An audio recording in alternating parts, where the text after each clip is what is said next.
കേസിൻ്റെ ലോകത്തേക്ക് സ്വാഗതം. കഥ കേൾക്കണ്ടേ? കഥയുടെ പേര് ആരും കൂട്ടില്ലാതെ. ഇനി കഥയിലേക്ക്. ഭർത്താവ് മരിച്ച ശേഷം അവൾ ഒറ്റയ്ക്കാണ് താമസിച്ചിരുന്നത്. അടുത്ത വീട്ടിൽ ഒരു ബന്ധുവുണ്ട്. അയാൾ ഇടയ്ക്കൊക്കെ വരും. അന്ന് ഒരു വെള്ളിയാഴ്ചയായിരുന്നു. അന്നും അയാൾ വന്നു. സന്ധ്യയായിട്ടും അയാൾ തിരിച്ചു പോയില്ല. മഴ പെയ്യാൻ തുടങ്ങി.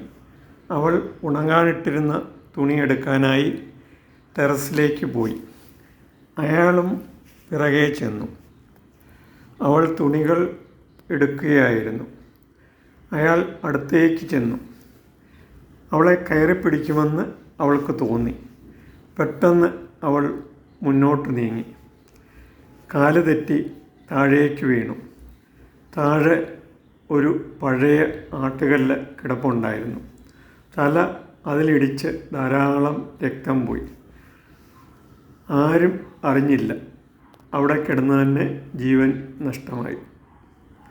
Thank you.